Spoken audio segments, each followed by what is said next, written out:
Most people remember Order 66 as the moment the clones turned on the Jedi, a galaxy-wide betrayal, and the fall of the Republic. But here's what I actually think. Order 66 was never a betrayal, and once I walk you through the full story, the inhibitor chips, the Kaminoans, and what the clones actually knew, I think you'll see it the same way. On the surface, the story is simple. Supreme Chancellor Palpatine, secretly Darth Sidious, sends a single command to every clone trooper in the Grand Army of the Republic. And within hours, the Jedi Order who'd spent years fighting alongside their clone brothers are cut down. On Coruscant, on Felucia, on Megiddo, on Kid and Amoidia, across the entire galaxy simultaneously, the clone armies turn and open fire. It's presented in Revenge of the Sith as swift, efficient, and almost surgical. Clone troopers who'd fought beside their Jedi for 3 years didn't hesitate, they didn't question, they just executed. For years, that's how most people understood it. The clones were soldiers who followed an order, loyal to the Republic, loyal to the Chancellor, and ultimately loyal to the new Empire before anyone even knew an Empire existed. But it did, right under their noses. But that explanation always bothered me, because it doesn't actually answer the most important question. How do you take an army of millions and get every single one of them to kill someone they'd been fighting to protect, with no defections, no warnings, no hesitation? The answer is inhibitor chips. In canon, established through the Clone Wars TV series, specifically Season 6, every clone trooper had a biochip implanted in their brain during growth on Kamino. This was presented to the Jedi as behavioral modification technology, a safeguard against rogue soldiers, and the Kaminoans vouched for it. What it actually was, and what a clone trooper named Five discovered right before he was killed for it, was a pre-programmed override. When activated by a specific order code, it would bypass the clone's higher cognitive functions. Not only influence them, but override them. The clone wouldn't choose to execute Order 66, they simply couldn't do anything else.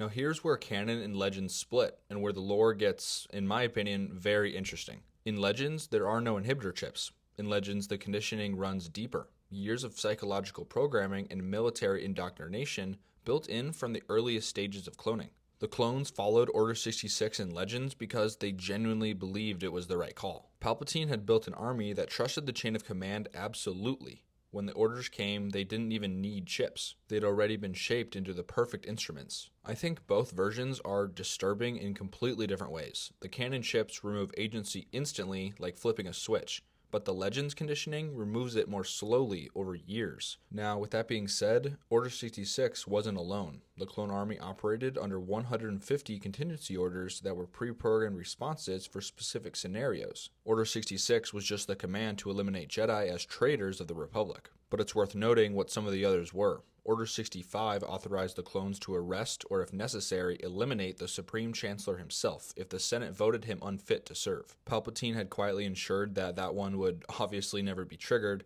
but it existed. The contingency orders were never meant to be public knowledge. They were designed for scenarios that the Republic hoped would never happen. If you're enjoying this breakdown, drop a like. It genuinely helps the channel more than most people realize. And if deep lore dives are your thing, subscribe so you don't miss out on the next one. Now, back to Order 66. On the Jedi side, the survivors were well documented. Obi-Wan Kenobi and Yoda escaped because they were warned in time. Kanan Jarrus, or Caleb Doom, survived because his master Depa Billaba sacrificed herself to give him a few seconds to run. And Ahsoka Tano survived because she was able to get help from Captain Rex, and together they escaped her Venator-class Star Destroyer. There are also several other confirmed cases where Jedi survived. At this point, it's who didn't survive. But here's the detail that almost never gets talked about. There were exceptions on the clone side too. Captain Rex had his inhibitor chip surgically removed directly after Order 66 thanks to Ahsoka and the information Fives died trying to expose. When the order came out, Rex fought it. In Season 7 of the Clone Wars, we actually see him struggling against the override, before losing that battle and starting to hunt Ahsoka. At least until Ahsoka helped him remove the chip. Commander Wolffe and Captain Gregor eventually had their chips removed or damaged as well. In Legends, even clone commandos weren't affected by Order 66 because their rigorous independent training and unique genetic programming allowed them to question commands they deemed illogical or fraudulent.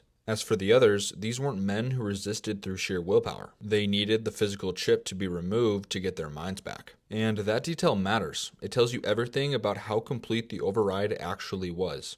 Moving back to our point from the beginning of the video, Order 66 wasn't just a purge, it was the foundation. Within 24 hours, Palpatine stood before the Senate and declared the formation of the First Galactic Empire. The Jedi were framed as traitors who had attempted to assassinate him. And because the only people who might have contradicted that story were dead or in hiding, and because the Senate was honestly exhausted from 3 years of war, it worked. The Grand Army of the Republic became the Imperial Army overnight. The clones who had just executed Order 66 were now the peacekeeping force of a government they'd helped build through a war manufactured to destroy them all. This is what I think most people miss when they discuss Order 66. Palpatine didn't win that day through raw power. He won because he'd spent decades positioning for that single moment. Every Clone War battle, every Jedi casualty, every emergency power granted by the Senate that trusted him, all of it was a setup for the 30 seconds it took to say, execute Order 66. Here's what I think is completely lost when people discuss Order 66. We call it in the moment the clones betrayed the Jedi.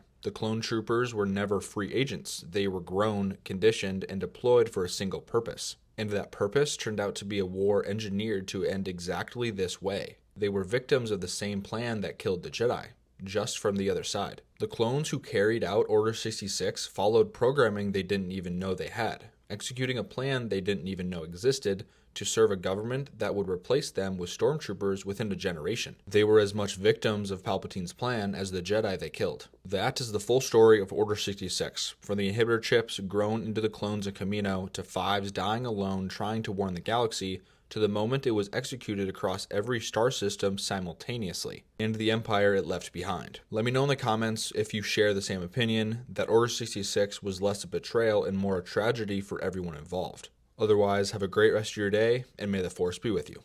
Always.